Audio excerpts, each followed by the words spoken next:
Class 9 chapter sound हम कर रहे थे बैक एक्सरसाइज क्वेश्चन। तो स्टार्ट करेंगे आज question number 15। What is reverberations, how it can be reduce. तो रिवर्बरेशंस किसे कहते हैं? बार बार साउंड का रिफ्लेक्ट होना एक बड़े से इनक्लोज स्पेस में, इसको रिवर्बरेशंस कहते हैं। या साउंड का परसिस्ट होना या परसिस्टेंस ऑफ साउंड, जब वो बार बार अलग अलग चीज़ों से रिफ्लेक्ट होती है, कभी वॉल से, कभी सीलिंग से, कभी फ्लोर से, इनसे जब वो बार बार रिफ्लेक्ट होती है तो वो लंबे समय तक हमें सुनाई देती रहती है, परसिस्ट रहना, इसको ही हम रिवर्बरेशंस कहते हैं। तो अगर रिवर्बरेशंस लंबे टाइम तक रह जाए तो आवाज़ क्या हो जाएगी, साउंड जो है वो ब्लर हो जाएगी, इसलिए इसको रिड्यूस करना जरूरी होता है। तो हम इसको कैसे कैसे रिड्यूस कर सकते हैं? It can be reduce as follow. Carpets are put on the floor to absorb sound and reduce reverberations. तो कारपेट जो है वो फ्लोर पर डाले जाते हैं ताकि वो साउंड को एब्जॉर्ब करें और रिवर्बरेशंस को कम कर सकें। Heavy curtains are put on doors and windows to absorb sound. इसी तरह से डोर और विंडो पे हैवी कर्टेन लगाए जाते हैं। The material having sound absorbing property is use for making the seats in a big hall. तो वो मटेरियल यूज किए जाते हैं सीट्स बनाने में जिनमें अच्छी साउंड एब्जॉर्बिंग प्रॉपर्टी होती है। Next question, what is loudness of sound, what factors does it depend on. तो लाउडनेस ऑफ साउंड, लाउडनेस जो है वो साउंड की एक कैरेक्टरिस्टिक्स है, ठीक है। The sensation produce in the ears which enable us to distinguish between a faint sound and loud sound is called loudness of sound. तो जो हमारे कानों में सेंसेशन प्रोड्यूस होती है जिससे कि हम डिस्टिंग्विश कर सकते हैं कि एक साउंड जो है फेंट साउंड है या लाउड साउंड है, उसको हम लाउडनेस ऑफ साउंड कहते हैं।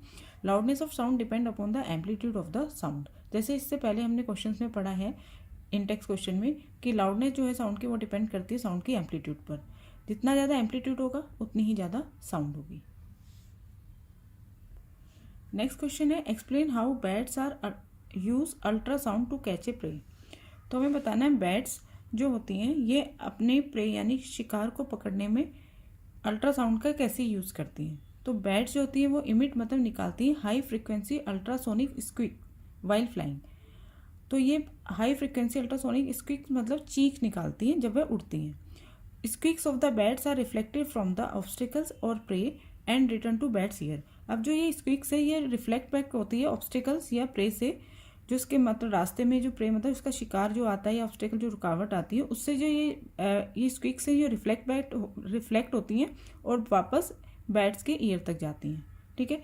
अब नेचर ऑफ रिफ्लेक्शन, जो रिफ्लेक्शन हुआ है उसके नेचर के बेस पर जो बैट है वो ये पता लगाता है कि ऑब्स्टिकल जो प्रे है वो कहाँ है और कैसा है, और उसे पकड़ने में इससे हेल्प मिलती है, ठीक है।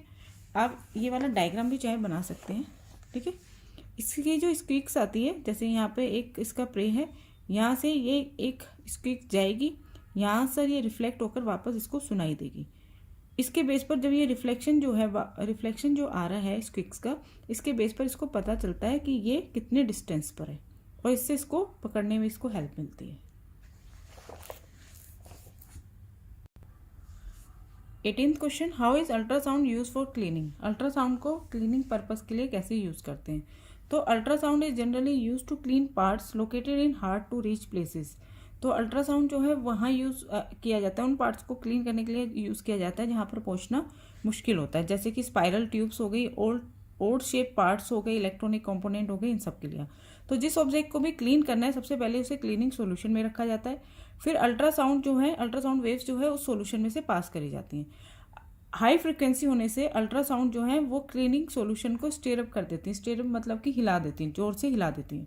बिकॉज ऑफ स्टेयरिंग, अब हिलने से particles of dust and grease sticking to the dirty object vibrate too much. अब जब हिलता है वो सोल्यूशन हिलता है तो जो ग्रीस और डस्ट के जो पार्टिकल हैं जो डर्टी ऑब्जेक्ट से चिपके हुए हैं वो उनमें क्या होता है, वाइब्रेशन होता है।